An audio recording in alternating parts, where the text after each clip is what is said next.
Hi, I'm Matthew Cavalier, and welcome back to my channel, Moments with Matthew.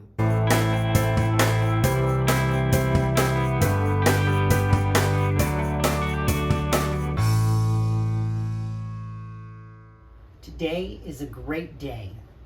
I love you and I accept you exactly as you are.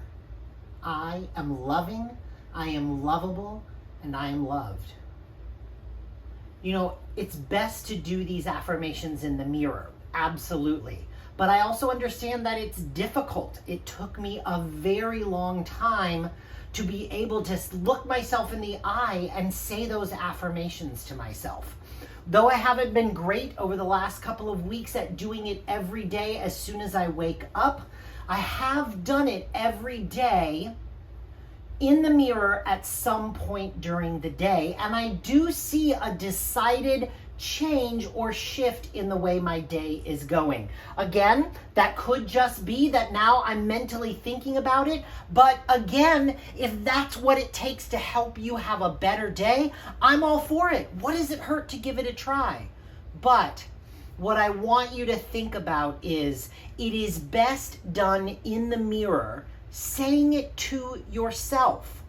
But again, I understand if you're not ready for that part yet. So when you wake up, when you open your eyes, maybe you're still laying in your bed, say your affirmations to yourself right there in bed. You don't have to look in the mirror if you're not ready. But it is important to get started. It's something you want to do. So, how is your Moments with Matthew Self-Love Challenge going? We've got one more week left. You can do it. My plan is after this month is up, I'm going to keep doing it, and I'm going to keep saying different affirmations, almost like a mantra in some of my meditations. It is something that you can find. Pick an affirmation that really connects with you and start saying it throughout your day. Say it like a broken record, and that's okay. That's what you should be doing it, because the more you say it and the more you say it to yourself, the more your subconscious mind is going to believe it. So please do keep trying. We've got one more week to go. I know you can do it.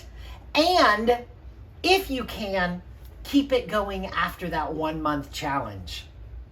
This week, I want to talk a little bit about the things we can control and the things we can't control. A lot of the times, the things that frustrate us the most and make us the most angry are the things we actually have no control over. I remember as a kid thinking, when I got a crush on someone, I really wanted to make them like me, and it would frustrate me if I couldn't get a good read on whether or not they liked me, or if I couldn't get an understanding, or if they downright just didn't like me. I would cry myself to sleep at night. And yes, I know that sounds overdramatic, but as my mom will tell you, I was an overdramatic kid.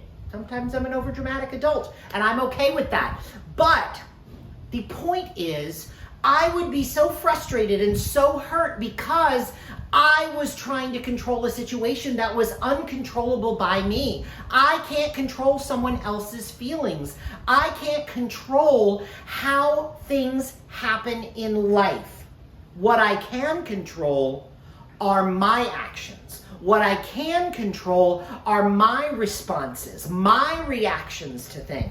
That's what we have to think about when we think about the things that are controllable to us. You know what? A pipe breaks in the house, you have to repair it. That is not controllable, unfortunately. I wish it was. I wish we could make it happen, that it would just be an easy, quick repair. No money, no hassle, snap our fingers and it's done, but unfortunately that's not the thing. This kind of goes back to last week's procrastination video. I procrastinated on doing all of these home repairs because I felt like I wasn't in control. I was overwhelmed, and then the continued procrastination made me more overwhelmed, and I buried my head in the sand. That's not the way to deal with it.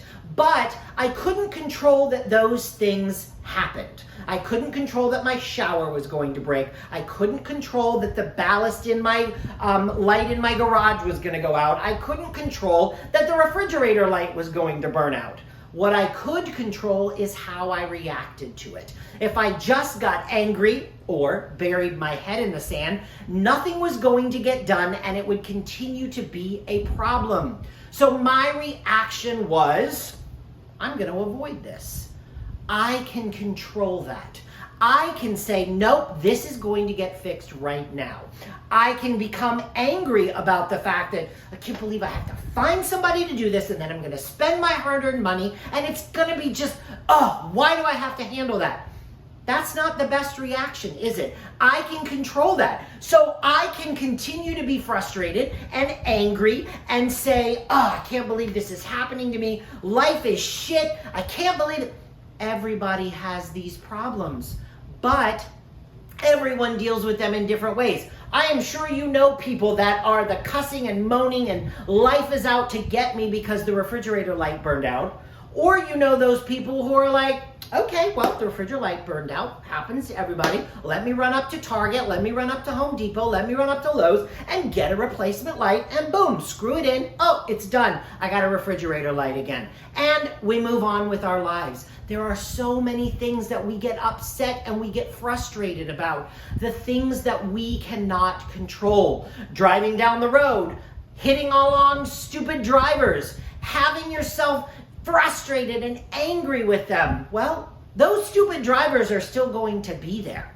So what can be your reaction change? Yes, you may get mad when you're cut off, but the reaction is, are we going to continue to bring that up and bring it up and bring it up and make ourselves more and more frustrated and more angry?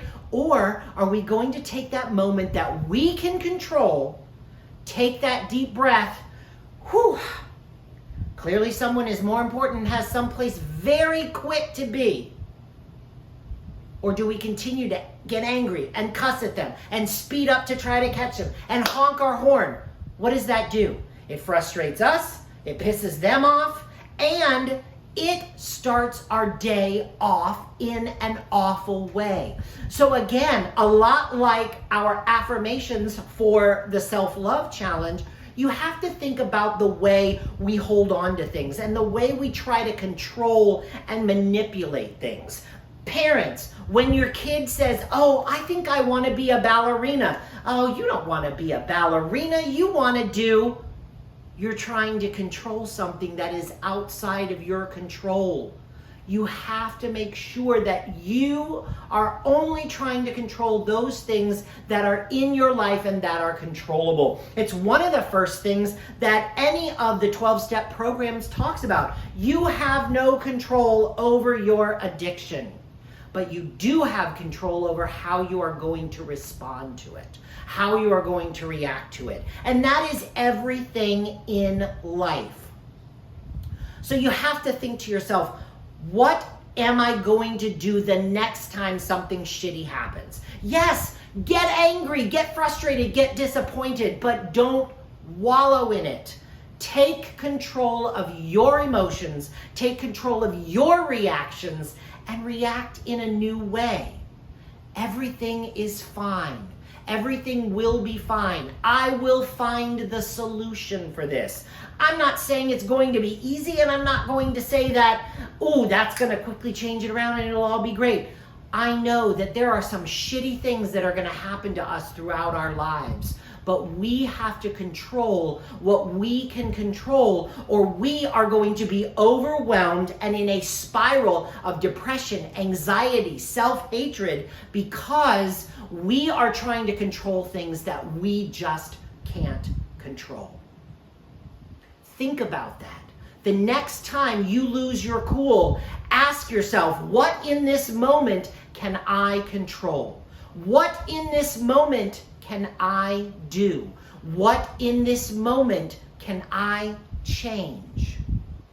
And if you start listing off things that you know you can't change, start over. Take a deep breath. Really focus. What do you have control over? If it doesn't go on your control list, let it go. Offer it up as a prayer, offer it up as a meditation, offer it to the universe, whatever power you believe in, and say, that is for you to handle.